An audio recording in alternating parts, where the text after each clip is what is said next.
क्रोध एक ऐसी अग्नि है जो अपने साथ साथ दूसरों को भी जलाती है।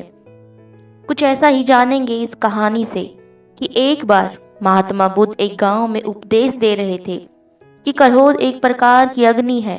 क्रोध करना ऐसा है कि आप विष पिएं और उम्मीद ये करें कि सामने वाले की मृत्यु हो जाए। क्रोध में व्यक्ति अपने साथ साथ दूसरों को भी नुकसान पहुंचाने की कोशिश करता है। गौतम बुद्ध की ये बातें सभा में बैठा एक क्रोधी व्यक्ति भी सुन रहा था और उसे क्रोध के बारे में कही गई बुद्ध की बातें बिल्कुल भी अच्छी नहीं लगी। वो खड़ा होकर बोला कि आप तो सिर्फ कहना जानते हैं।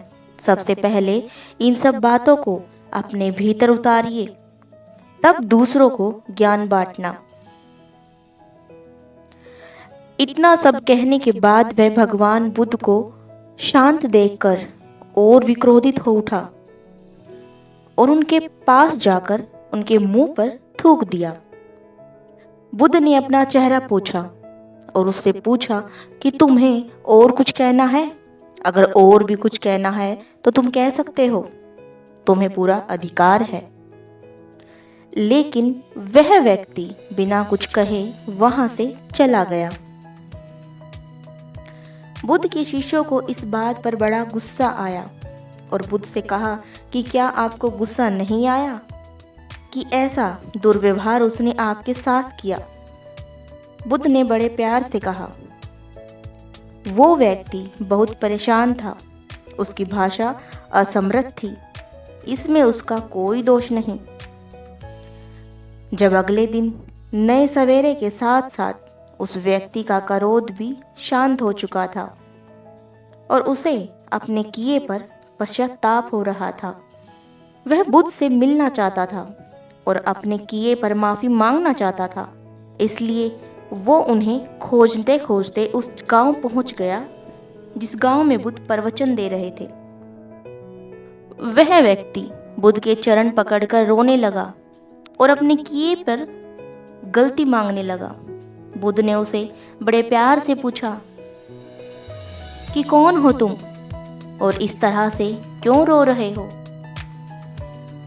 मुझे बताओ, तुम्हारी क्या परेशानी है?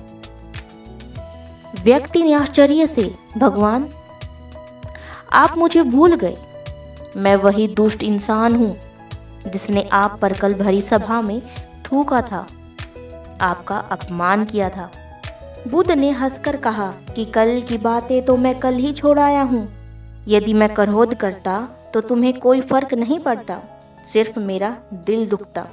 हर बुरी बात या घटना को याद रखा जाएगा तो जीवन और भविष्य दोनों ही ठहर जाएंगे और परेशानियां कभी भी खत्म नहीं होंगी।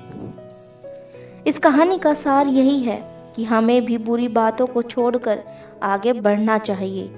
किसी के लिए मन में कुटा पाल कर बैठना किसी समस्या का हल नहीं है।